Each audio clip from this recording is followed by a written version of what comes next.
Nous sommes menacés des vieillissements prématurés et précoces de l'os, l'ostéoporose, et des douleurs articulaires, les arthroses. Et ça nous rend invalides. Nous avons l'impotence fonctionnelle et certains même sont à la retraite avant de travailler. Que faut-il faire? Aujourd'hui, nous sommes à notre 4e vidéo. Nous allons donner le comportement de la médecine de la maladie, les allopathes.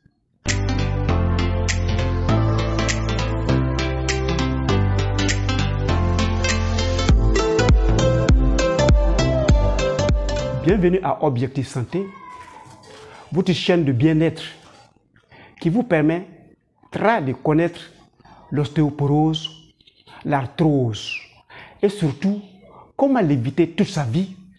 Et pour ceux qui sont éprouvés par cette arthrose, ce qu'il faut faire pour guérir définitivement et totalement.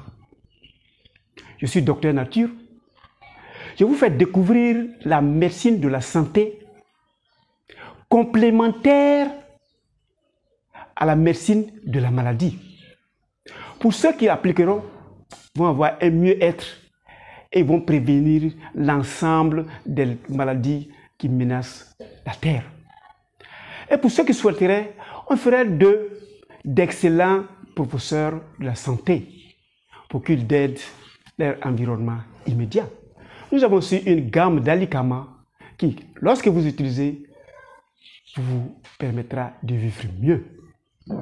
Alors, la douleur est installée.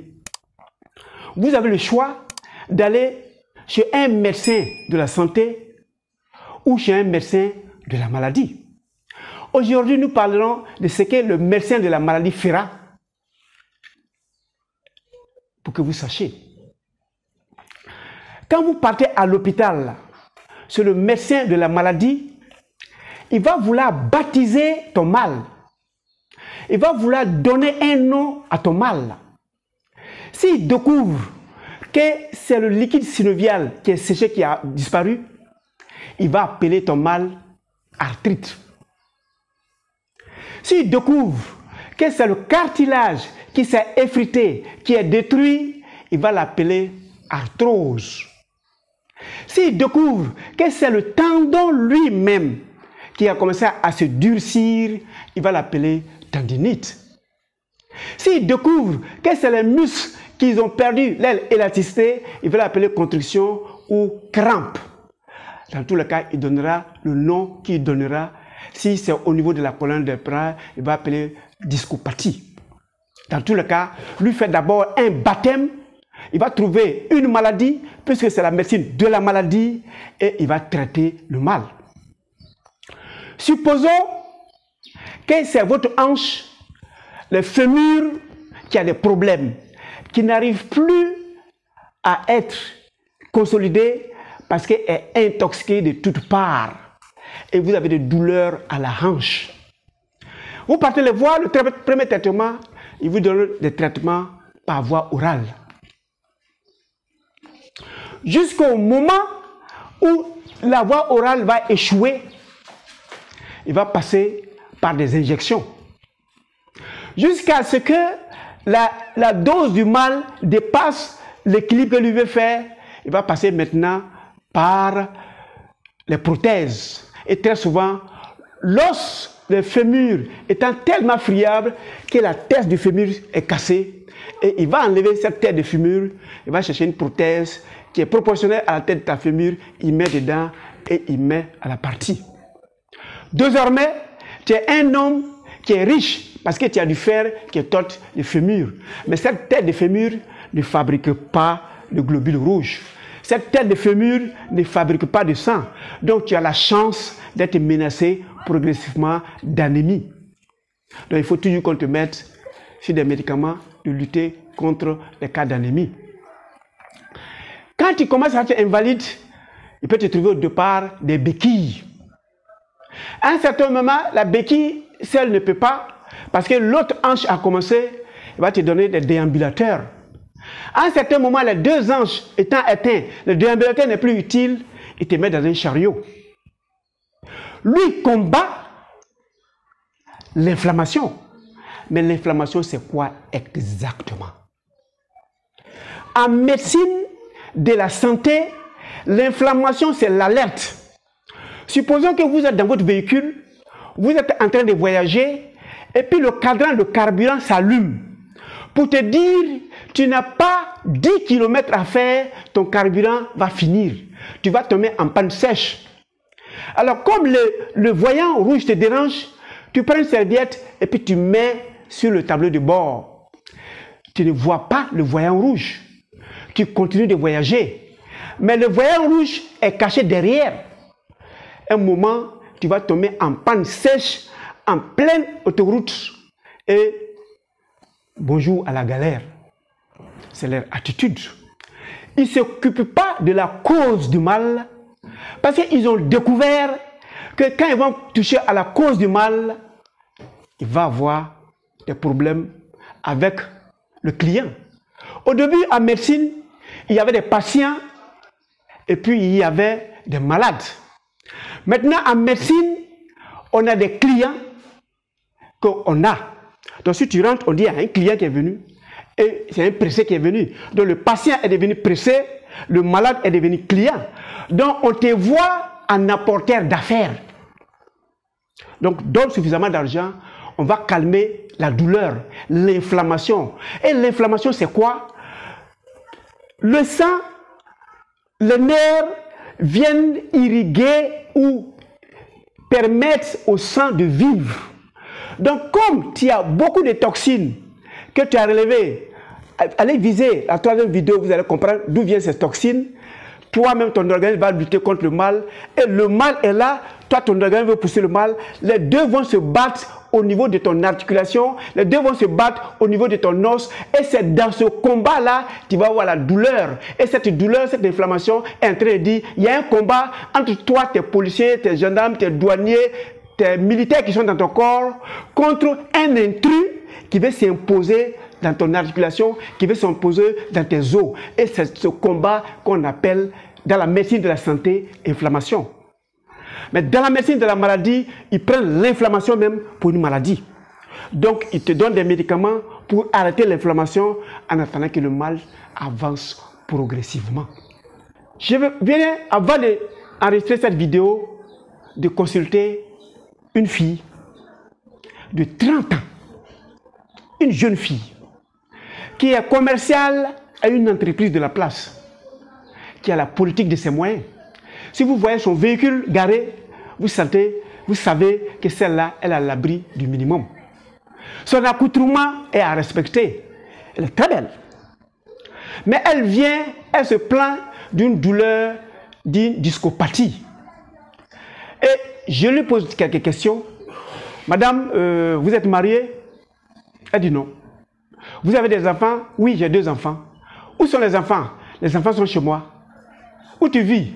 Je suis quitté chez mon mari, j'ai loué une villa, je vis avec mes enfants et ça ne me dérange pas. Ça, ce n'est pas un problème. Occupe-toi de ma douleur. Oui, madame, je peux m'occuper de ta douleur, mais ta vie m'intéresse. Il ne faut pas venir ici en recherchant des soulagements, des palliatifs. Tu viens pour guérir. Et pour que tu guérisses, c'est toi, madame, et moi, nous devons conjuguer les efforts pour que tu ailles vers la guérison. Moi, je te dis ce qu'il faut faire et toi, tu fais. Mais tu veux que je fasse quoi? Mais pourquoi toi, tu vis seul avec tes 2 enfants? Où se trouve leur père? Leur père est un vaurien. Alors, je me suis débarrassé du vaurien. Il ne fout rien dans ma maison et il ne participe à rien. C'est à cause de ça que je suis quitté dans sa maison. Je suis venu créer des moyens. J'ai suffisamment de moyens dont je peux vivre. Madame, vous voyez, si on ne s'entend pas même sur le départ du traitement, ça va être difficile. Je préfère que tu aies ton mari paresseux qui ne participe pas dans la popote à la maison que de vivre seul et de quelqu'un qui a des moyens de loin là-bas t'amène. La femme a besoin de vivre dans la chaleur d'un homme. Votre nouvelle vie aujourd'hui, je suis allé à l'école, j'ai beaucoup de moyens, l'homme ne me dit rien. Oui, dans ta conception, l'homme ne te dit rien. Mais moi, dans mon traitement là, il faut que tu vives avec un homme. Même s'il ne fait rien, que toi tu peux assumer le quotidien, assume. Il est à côté de toi, lui, il fait partie de mon traitement. Elle me dit, tu es le troisième docteur. Je suis allé sur le premier, il ne m'a donné que des calmants. Et au moment quand les calmants ne faisaient plus rien, il m'a dit, oh, pourtant, mes calmants sont bons. Je me suis fâché, je suis allé chez un second docteur. Lui m'a conseillé de payer une ceinture que je vais porter. J'ai vu que lui était un plaisantin. Alors je viens chez toi aussi, toi tu es pire. C'est toi qui me dis d'aller chercher un homme pour vivre et que l'homme fait partie de ton traitement. Donc tu ne vaux rien. Donc comme la médecine de la maladie, c'est qu'on réagit comme ça, on ne touche pas à ça. Tu veux qu'on soulage ton mal, on soulage ton mal, le reste va te débrouiller. Mais tu te débrouilles comment? Toi tu n'as que 30 ans. 31 ans, tu as cette maladie. Ça veut dire que tu ne vas pas arriver à la retraite. À 45 ans, tu ne pourras plus sortir de chez toi pour aller faire à la clientèle, puisque tu es commercial, parce que la douleur, cela est insoutenable. Toi, déjà à 30 ans, tu veux me porter une ceinture contre une douleur. Il faut savoir que ça très avancé. Mais moi, je te donne, dans mon traitement, ce n'est pas tout le traitement. Il faut que tu trouves un homme qui est le papa et les enfants vont leur expliquer les problèmes du quotidien au papa. Maintenant, si toi, tu peux résoudre, tu résous. Voilà pourquoi la médecine de la maladie avance sans s'emmerder. Et effectivement, ils vont soulager votre mal jusqu'à ce que l'organe en cause sera détruit totalement et pleinement. On ne pourra plus rien faire pour ça. Nous allons continuer les exercices. Aujourd'hui, nous serons assis. Vous vous asseyez sur votre lit tel que je suis. Vous êtes très à l'aise. Aujourd'hui, nous allons faire les torsions de la colonne vertébrale. Donc, vous êtes assis, vous pliez un pied et vous soulevez ce pied, vous mettez de l'autre côté. Maintenant, vous vous arrangez à ce que l'épaule vienne dépasser ici. Donc, vous mettez la main, ne forcez pas, progressivement, vous essayez de mettre votre main là. Vous n'êtes pas obligé de réussir, donc vous créez une torsion de la colonne vertébrale. Vous pouvez compter 5, 4, 3, 2, 1, 0. Vous reprenez le pied, vous mettez à sa place, vous mettez le bras à sa place et vous vous reposez. C'est des exercices de remise en forme. Ce n'est pas des compétitions, vous ne forcez rien. Si vous avez fini cela, vous faites la chose, c'est l'autre pied, vous prenez, vous le déposez là. Après, vous le mettez là. Cette fois, c'est la main opposée au pied qui vient là et puis vous faites la torsion de la colonne vertébrale. Aujourd'hui, c'est la torsion nous voyons. Si vous finissez 4, 3, 2, 1, 0, vous revenez, vous remettez la main à sa place, vous prenez le pied, vous mettez à sa place, vous vous reposez. Vous faites ça 2 fois, 3 fois, 4 fois, progressivement. Chaque jour que Dieu fait, vous ajoutez une fois dessus, vous allez réaliser que l'organisme va commencer à lutter contre les rouilles de l'organisme. Surtout, vous qui aimez la sédentarité. La sédentarité est la cause de l'arthrose et de l'ostéoporose. Je fais une dernière fois. Le pied droit, je le prends, je le mets là. Je le mets en sens inverse. Je mets la main opposée en sens inverse. Et puis je fais 1, 2, 3, 4, 5. Je remets le pied à sa place, je lui mets à sa place. Je prends l'autre pied, je le mets là. Je prends la main opposée, je fais la torsion de la colonne vertébrale et je compte 5, 4, 3, 2, 1, 0. Si j'ai fini, je remets chacun à sa place et je me soulage. Nous allons finir l'enchaînement à la 5e et dernière vidéo. Alors, pour ceux qui viennent de me voir pour la première fois, cliquez sur s'abonner et sur la cloche afin que vous soyez avertis de la 4e et la dernière vidéo où on vous apprendra comment traiter l'arthrose et l'ostéoporose et en guérir. Et quand vous n'êtes pas atteint, comment prévenir pour ne jamais croiser. Merci. Sachez que l'objectif de Docteur Nature, c'est votre santé et je vous souhaite excellente santé.